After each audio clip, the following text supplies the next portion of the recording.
Itu tanda pemerintah yang tidak kreatif. Yang bahasa Pak Prabowo, pemerintah yang goblok.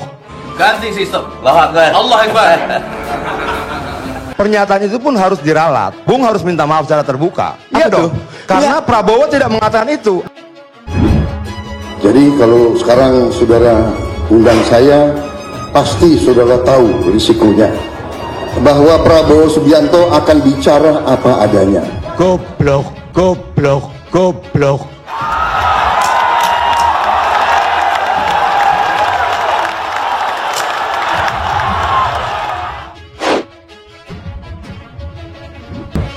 Kita boleh bangga bahwa kita sudah berada di jalan benar. We are on the right track. Karena itu, dengan suara-suara yang ingin memperkeruh keadaan itu tidak perlu dihiraukan. Pernyataan itu pun harus diralat. Bung harus minta maaf secara terbuka. Iya dong. Karena Prabowo tidak mengatakan itu. Nyuwun sewu sekali lagi.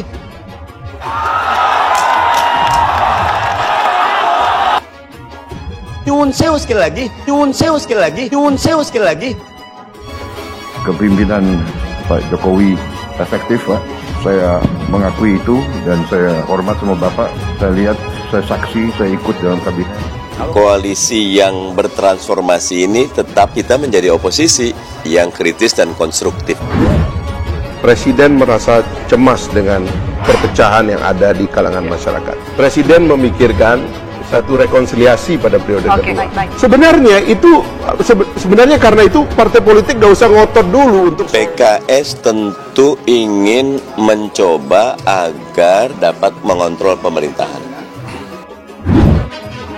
Partai politik belum terlalu memahami fungsi daripada oposisi. Untuk seolah-olah pertemuan dengan partai itu dianggap sebagai satu persoalan. Waketum Partai Gelora Fahri Hamzah menilai partai oposisi di parlemen kini tak lagi bersuara.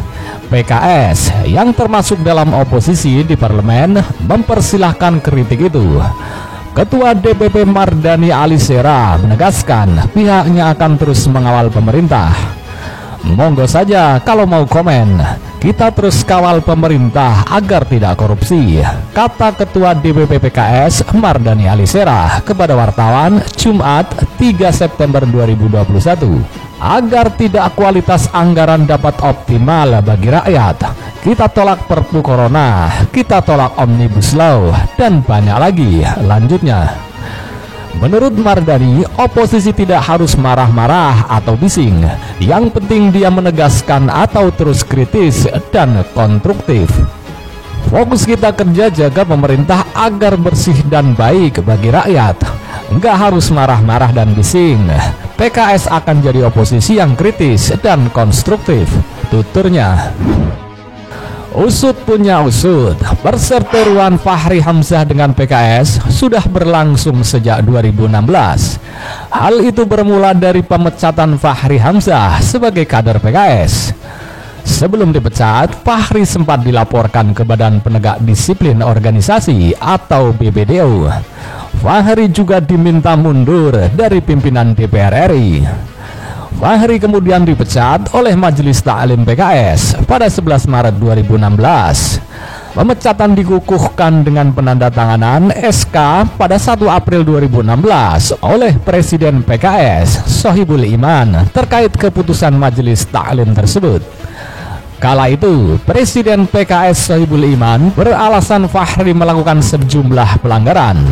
Fahri juga dinilai tidak sejalan dengan arahan partai saat itu. Fahri juga dianggap membela mati-matian Setia Novanto dalam kasus Papa Minta Saham. Berikut ini dosa-dosa Fahri Hamzah menurut PKS. Menyebut rada-rada blow on untuk para anggota DPR RI. Pernyataan ini diadukan oleh sebagian anggota DPR RI ke Mahkamah Kehormatan Dewan atau MKD. Dan kemudian Fahri Hamzah diputus oleh MKD melakukan pelanggaran kode etik ringan.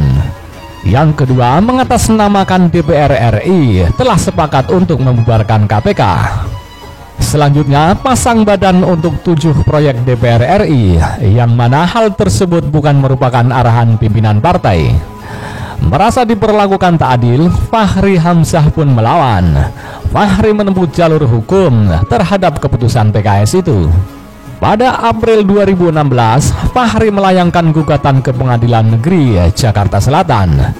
Fahri menggunakan pasal 1365 KUHP Perdata soal perbuatan melawan hukum yang ditujukan ke Presiden PKS Sohibul Iman, Ketua dan anggota Majelis Taklim Syariah Surahman Hidayat, Hidayat Nur Wahid, dan Abdi Sumaidi, serta Ketua PPDO Abdul Muiz.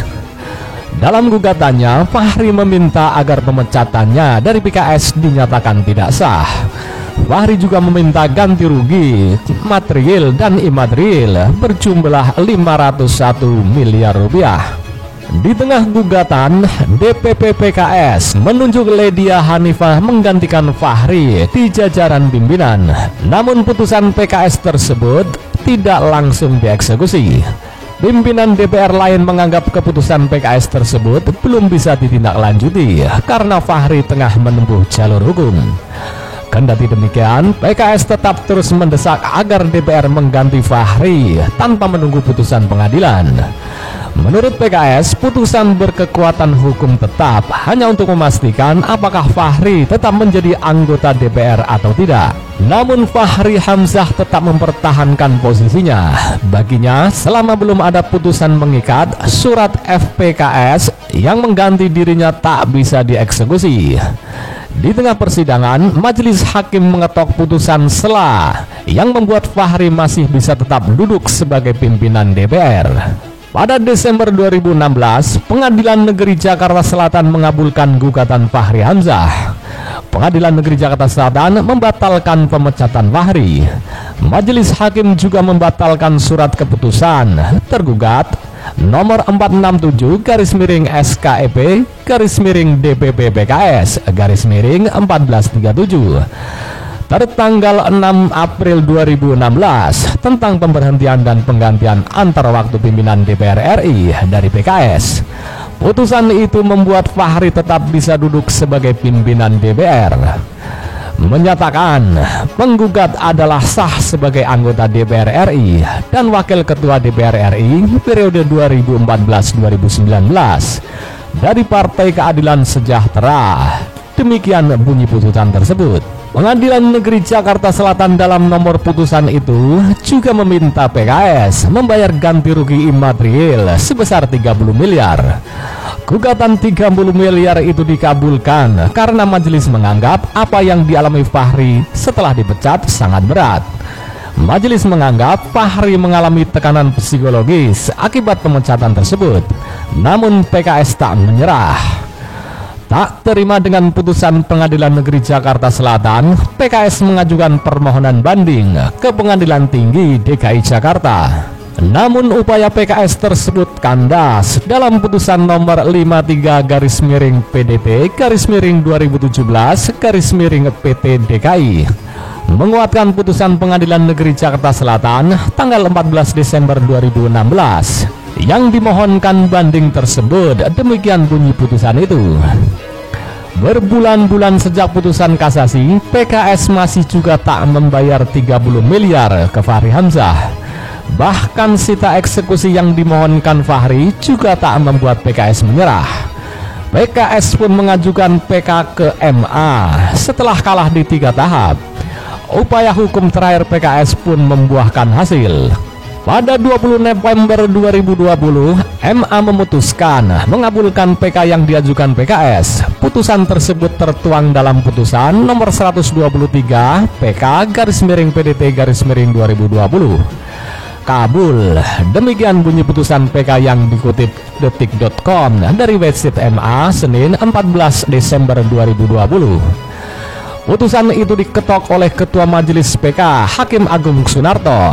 Sehari-hari Sunarto juga Wakil Ketua MA bidang non-yudisial. Adapun anggota majelis adalah Hakim Agung Ibrahim dan I Gusti Agung Sumanata. Untuk penetral pengganti adalah Muhammad Firman Akbar. Juru bicara MA Hakim Agung Andi Samsan Nangro menjelaskan dalam putusan itu majelis hakim memutuskan menghilangkan kerugian imaterial, namun pemecatan Fahri oleh PKS tetap dinyatakan batal demi hukum. Pada pokoknya amar kabul sepanjang mengenai menghilangkan kerugian imaterial, selebihnya sama dengan putusan Mahkamah Agung nomor 1872/PDT/2018 junto putusan PT DKI nomor 539/PDT/2017/PT DKI junto putusan Pengadilan Negeri Jakarta Selatan nomor 214/PDT/2016 Pengadilan Negeri Jakarta Selatan. Ujar juru bicara MA Hakim Agung Andi Samsan Nangro saat dihubungi terpisah. PK-nya dikabulkan. Wasekjen Hukum dan Advokasi DPP PKS Zainuddin Paru pun bersyukur PKS menyambut baik keputusan MA ini. Alhamdulillah, secara prinsip kami tentunya sebagai tergugat di Pengadilan Negeri Jakarta Selatan yang selanjutnya menjadi pemohon PK menerima putusan ini, kata Zainuddin kepada wartawan Selasa 15 Desember 2020.